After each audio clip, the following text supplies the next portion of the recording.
This is your host, Eileen Shortall. Today's episode is titled Fact Checked, 32 Facts About Stephen Colbert. I'm Stephen Colbert, and this is the Colbert Report. It's French, bitch. Stephen Colbert has worked his way up to the top of the comedy industry. He now sits on a throne in the Comedy Hall of Fame with Jay Leno, Chevy Chase, and Flo from Progressive. First job in network TV comedy was with The Dana Carvey Show, alongside his old friend Steve Carell. We have a milk-fed veal with a mint jelly. He began his career in sketch comedy and then transitioned into late night. John, it's 11:10 my time, 10 after 11 your time. This is where Aaron Brown attacked Geraldo. He now hosts one of the most popular late-night shows on TV. Millions of fans and grandmas who got confused and thought they'd watch a little Walter Cronkite before bed tune into his incredibly popular late-night show on CBS every weeknight. This is but a transition, a passing of the baton. Colbert is a laugh riot to all those who watch The Late Show, intentionally or otherwise. Youngest of 11 children, he was raised in Charleston, South Carolina. Number 1. He grew up in the land of politicians he'd end up making fun of. That character was a caricature of a blowhard conservative pundit. Colbert was born in D.C. and spent the early part of his life in Bethesda, Maryland, a suburb to the northwest of D.C. in the 60s. Apparently, his parents got tired of being so close to Bible-touting Republicans and hippies fighting for political change. The right to smoke weed and wear tie-dye and beads they bought at the 70s equivalent of Party City, marching on their home turf because the family later moved to South Carolina. There is one firework that will never be too dangerous for Texas. This kind. His mother, Lorna, was a homemaker. His father, James, was an immunologist. His parents were devout Catholics, as is Stephen today. Number 2. He is a born and bred Catholic. You wouldn't think it because of his liberal viewpoints, but yes, Colbert was raised in a Catholic household and still openly practices his religion. If God is everywhere and God is in everything, then the world as it is all just an expression of God and His love, and you have to accept it with gratitude. Number 3. His dad was an immunologist. He was an immunologist at the National Institutes of Health, actually. He was associate director of the NIH for allergy and infectious disease. If you had a similar high school education to mine, you probably think an immunologist is a doctor who goes deep into places that look like the settings of Indiana Jones movies, looking for a magical elixir to immunize people against all diseases. As cool as that would be, that is unfortunately not the case. Immunologists study the immune systems of all organisms. As you get older, you have more perspective over what made you who you are. Fact 4. His parents were smarty pantses. Nowadays, atheists like to stick their noses up and scoff at people who practice religion. And while I admit nose sticking and scoffing are fun pastimes, some religious people are highly intelligent. And her example of her faith stays with me. Take, for example, Colbert's parents, who were both devout Catholics and educated intellectuals. His parents are the people who taught him to question religious authority and not buy into everything the church says. With more on the mayor's historic visit to the United Nations, we're going to take you down there now live to Stephen Colbert. Stephen, thank you for joining us. Number 5. The tea might not be silent. First of all, we thought it would sound more pretentious.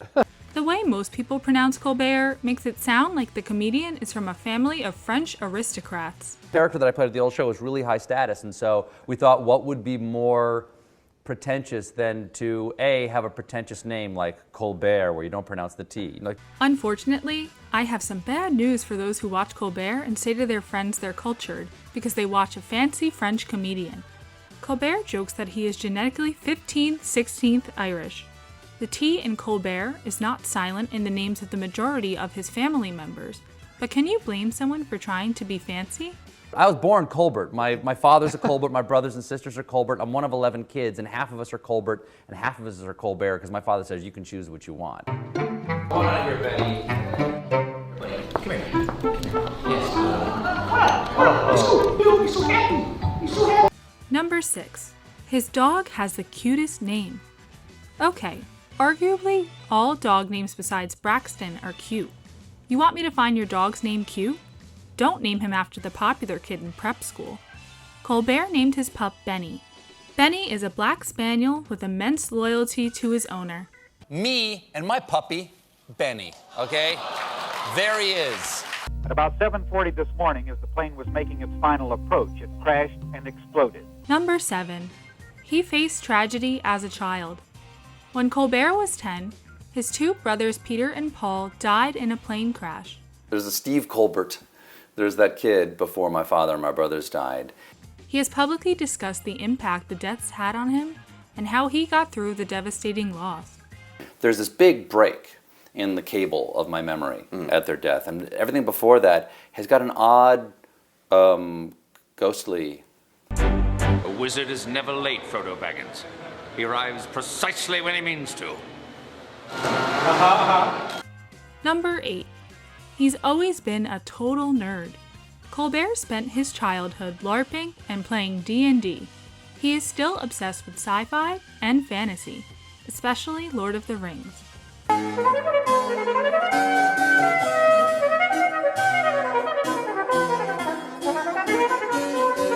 Number 9. His nerdiness was so intense, it landed him a role in Desolation of Smog. Peter Jackson, Stephen Colbert, got a question for you about the elves of Mirkwood. Colbert landed every nerd's dream when Peter Jackson was so impressed by his dedication to Lord of the Rings, he gave him a cameo in The Hobbit, Desolation of Smog.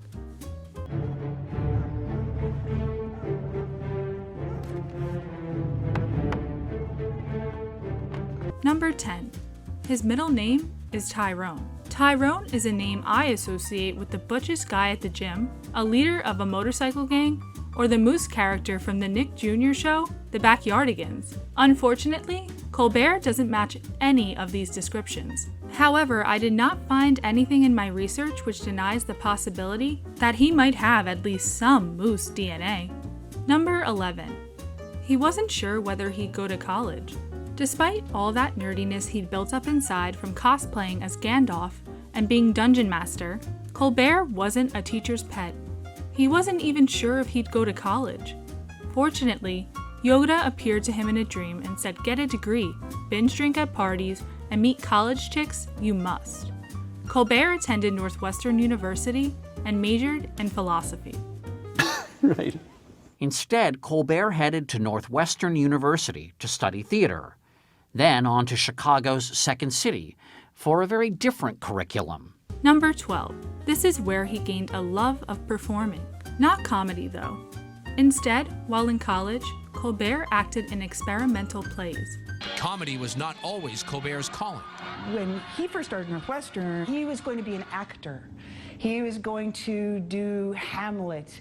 You know, the type which you claim to enjoy to seem cultural, but were confused whether that rubber duck in the center of the stage for the duration of the play was supposed to symbolize the crushing hand of society grasping around the neck of liberty, or was just a duck. Before he took on the pompous conservative character as host of the Colbert Report, Stephen Colbert mastered the art of improv on the famous Second City stage in Chicago. Number 13. He started at Second City doing admin jobs. Colbert began selling tickets at the Second City box office, and soon theatergoers were buying those tickets to see Colbert on stage with fellow comics like Steve Carell. Colbert's comedy career began at Second City, a famous comedy improv troupe. But he wasn't originally hired as a performer at Second City. He began doing odd jobs for the company, including admin positions. It's Steve Colbert's last night here. He's had a fantastic career here. Number 14. He eventually worked his way to the stage, though. While performing at Second City, he met future co-worker on several different TV projects, Steve Carell.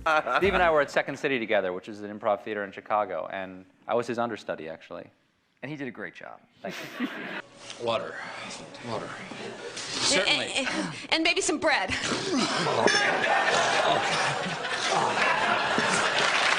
Number 15.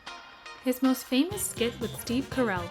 It didn't come until years after they met at Second City, but both future comedy all-stars were cast on the short-lived sketch show, The Dana Carvey Show. We had a tape, and the tape was from The Dana Carvey Show, and both of you guys turned out to be in it, and it was a skit from The Dana Carvey Show called Waiters Who Are Nauseated by Food. In the sketch, Carell acts as a waiter nauseated by food, while Colbert acts as a patron Carell is serving. Our final specialist, chicken. Chicken. Number 16. Comedy friendships stick together. Steve, let's not have this disintegrate into yet another series of personal attacks, okay, Fatty? Wow, you are taking this so personally. Carell and Colbert have stuck together for many projects. They began together at Second City, moved on to the Dana Carvey Show together, and their Daily Show careers lined up as well. Though it's been a while since they both starred in something together, as the old saying goes, there's no power stronger than a bromance. Number 17. Oh, say, can you see by the dawn's early light? The Daily Show wasn't his first Comedy Central show. Colbert also played a supporting role in the show Strangers with Candy. Amy Sedaris and Paul Dinello also starred alongside Colbert. This is how I deal with your grief, Joffrey. I eat. Now, if you'll excuse me, I'm gonna go discuss your sadness with that pork loin. Number 18.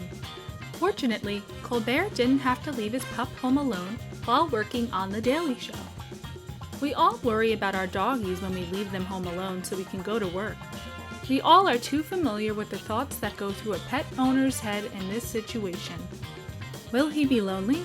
Will he miss me? Will he chew his way through all my shoes or just my loafers? Fortunately, Colbert didn't have to worry about any of those questions while working on The Daily Show, because Jon Stewart instated a dog-friendly office policy that has been kept in place in The Daily Show offices to this day. I'm Stephen Colbert, and this is the Colbert Report. Number 19. Great promotion, Jon Stewart. We started pretending that we had one. Yes. Called the Colbert Report. But we just ran commercials for it on the show. We did fake promos.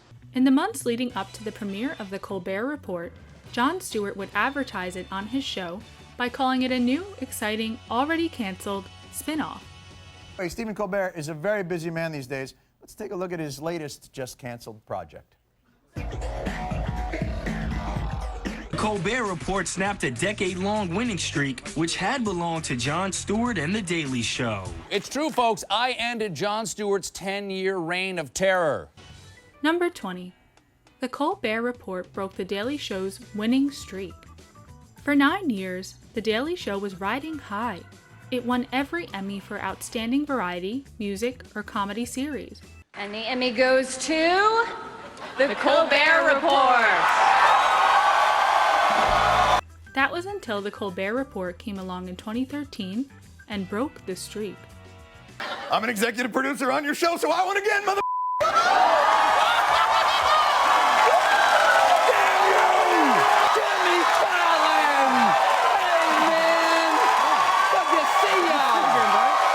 Number 21. Jimmy Fallon was an honorary consultant on The Colbert Report. In a joke that went arguably too far, Jimmy Fallon teased Colbert by saying he was a creative consultant on The Colbert Report. It's unbelievable. She said it wrong, so there must be a mistake. So it's just very interesting. It's unbelievable. I want to see the envelope. Hundreds of people submitted credits to IMDb saying Fallon was everything from creative consultant to torture consultant on Colbert's show. And you don't have a chance now because it's ending? Just put your name on IMDb and I'll back you up. Just call yourself like a creative consultant. You have so much to learn about the on-notice board. I knew this day would come. Jimmy, do we have that piece about how the on-notice board is made? Number 22, the enemy list. While Colbert was working on the Colbert Report, he kept a board with pictures of his enemies backstage, as all satirical talk show hosts do. His enemies included House's Hugh Laurie, because House won an Emmy the Colbert Report was nominated for. Remember, it's easy to make the on-notice board, but it's not easy to make the on-notice board.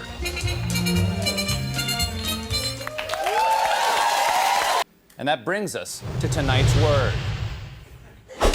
Truthiness. Number 23. He created a new word. In the debut of the Colbert Report, Colbert used the word truthiness. The word was entered into Webster's dictionary and became the American Dialect Society's Word of the Year. Over at Webster's are gonna say, hey, that's not a word. Well, anybody who knows me know that I'm no fan of dictionaries or reference books. What the hell is going on? Where are my words? We have no script, Stephen. Why not? The writers are on strike. Number 24. He missed his writers. During the 2007 to 2008 writers' strike, Colbert pronounced the T in his name in Colbert Report because the show wasn't the same without the writers.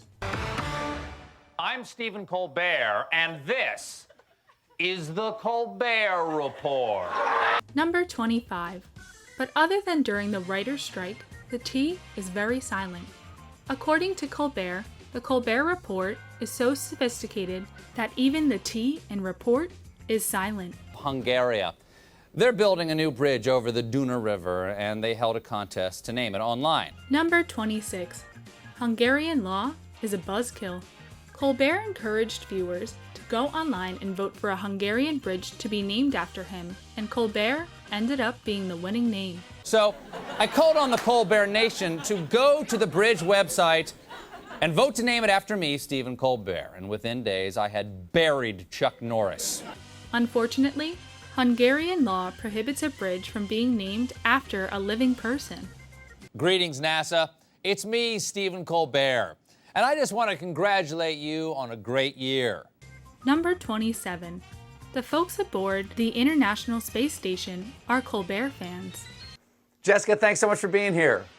Hello, you're very, very welcome. Thank you. This has always been on my goal. Things to do is talk to you.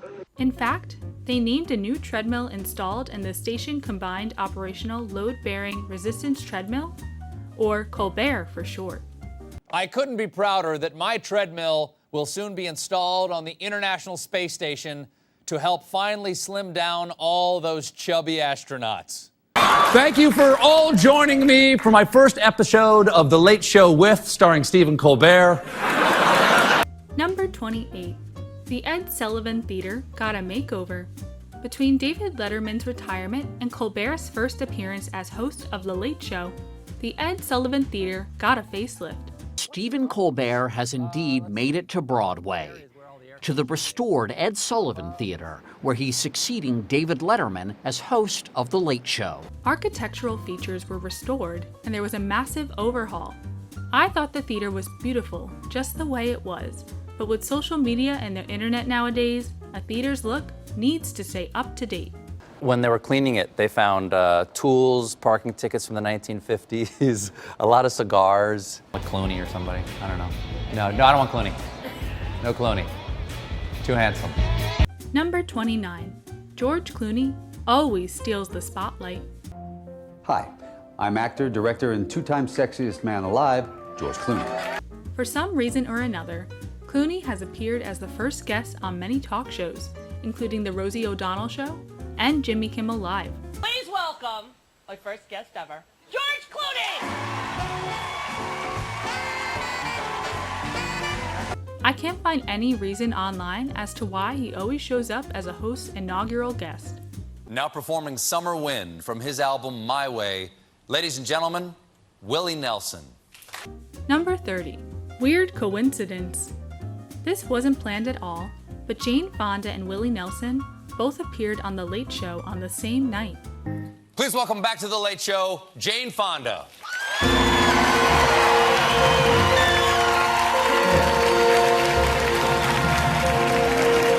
This was coincidental because they were both octogenarians who had starred in the movie The Electric Horseman, almost 40 years before the episode's taping. Tea for Tuesday. Let's see. You are a cantankerous clam. Number 31. Hashtag T4Tuesday. There is a battle that has raged on since the beginning of time. It's a battle that has claimed many lives and has been passed down from generation to generation. I speak, of course, of the battle of coffee lovers versus tea lovers.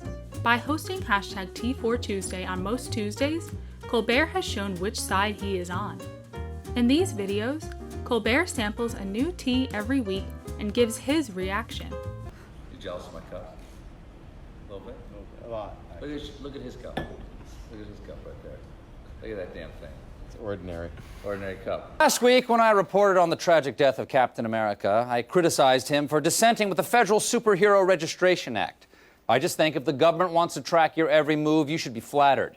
Number 32. Why is the Captain America shield in the Late Show Theater? Occasionally during the Late Show, we can see shots of Captain America's shield hanging in the Ed Sullivan Theater. This is because of a joke in the Colbert Report, in which Colbert claimed Captain America had died. Today, I received a letter from the head of Marvel Comics. In response, Marvel Comics sent Colbert the shield, with a note saying the shield had been left to Colbert in Cap's will. Cap, I hope I can make you proud. Good night.